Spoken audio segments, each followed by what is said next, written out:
Good morning. I hope you're having a really good day so far.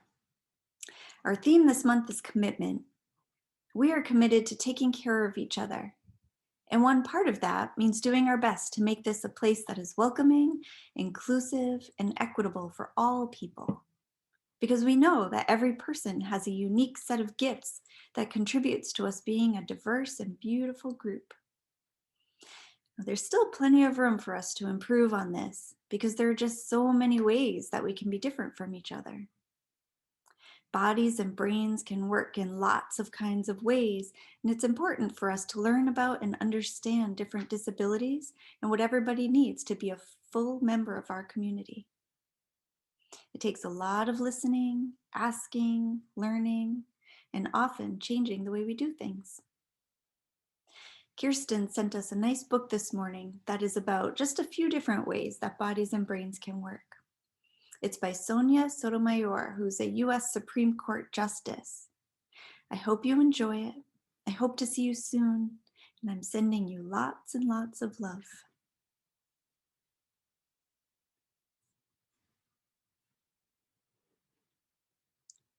Just Ask. Be Different, Be Brave, Be You by Sonia Sotomayor and illustrated by Rafael Lopez. Hi, I'm Sonia. My friends and I are planting a garden. Gardens are magical places. Thousands of plants bloom together, but every flower, every berry, and every leaf is different. Each has a different smell, different color, different shape, and different purpose. Some flowers need lots of sunlight. Others thrive in the shade. Some have to be trimmed regularly, while others are better off left alone. Some trees and flowers are more fragile, and others are more hardy. Kids are all different too. Some of us are in a hurry, and others take more time. Some of us seem shy and quiet, while others are chatty and loud. Some of our differences are easy to spot. Others take longer to notice. Each of us grows in our own way, so if you're curious about other kids, just ask. Not everyone is comfortable answering questions about themselves, but I don't mind. What am I doing?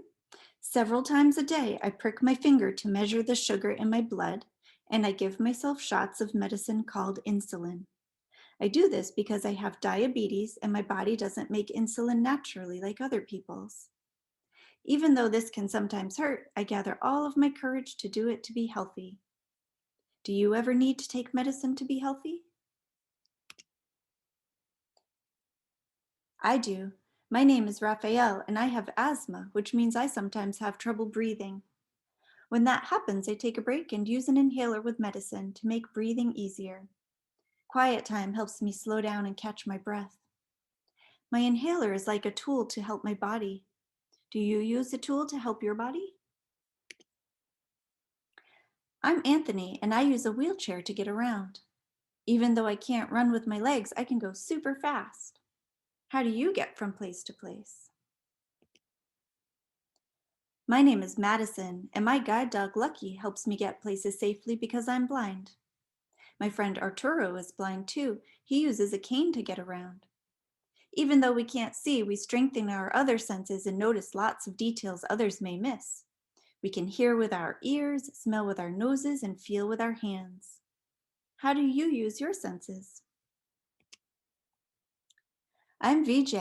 I learn about the world differently because I can see, but I can't hear. I'm deaf.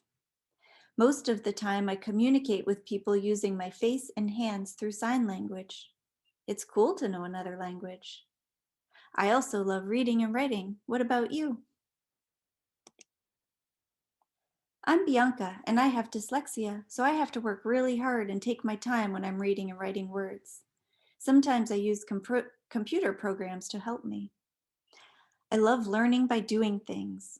My imagination is full of ideas, and I'm very good at making art from the pictures I see in my mind. Are you really good at something? I'm great at dinosaurs. I know all about them. I'm Jordan, and I have autism. Organizing and counting all my toy dinosaurs again and again makes me feel calm. My classmate Tiana also has autism, but it's different for her. She doesn't talk, but I like to talk. I especially like to talk about dinosaurs. What do you like to talk about? For me, listening comes more easily than talking, and I'm a really good listener. My name is An, and I speak with a stutter, so I sometimes repeat a word or get stuck when I try to say it. It may take me a little longer to express myself, and sometimes I'm too shy to talk, but I understand everything that's going on. Do you ever wonder if people understand you? I do. My name is Julia. Sometimes I wiggle or make sounds that I can't control because I have Tourette's syndrome. People may look at me funny because they think I'm not paying attention or just acting out, but it's not true. I am listening. I don't always like having to explain. It frustrates me, but it helps when I tell people that it's just what my body does. Do you ever feel frustrated? My name is Manuel, and I have attention deficit hyperactivity disorder. It is also called ADHD. I can get frustrated when I really feel the need to move around, even though I'm supposed to sit still.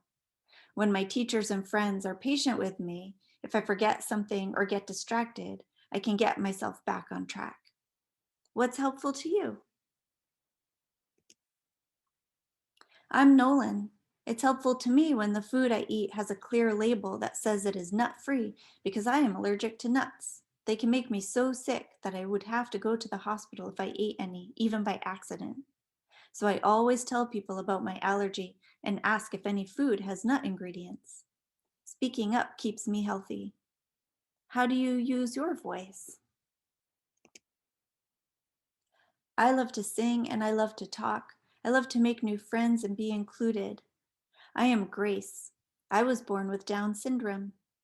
Kids like me with Down syndrome have an extra building block called a chromosome in our bodies. But we are all different from each other too.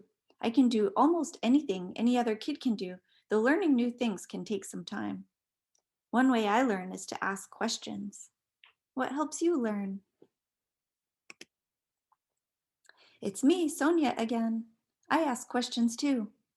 When something seems different or new, I just ask my parents or my teachers, and they help me to understand, especially if my friends don't feel ready to explain. This is what I've learned.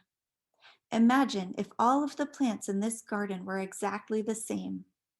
Like, what if we could only grow peas? That would mean no strawberries or cucumbers or carrots. It might also mean no trees or roses or sunflowers. Just like in our garden, all the ways we are different make our neighborhood and our whole world really more interesting and fun. And just like all of these plants, each of us has unique powers to share with the world and make it more interesting and richer. What will you do with your powers?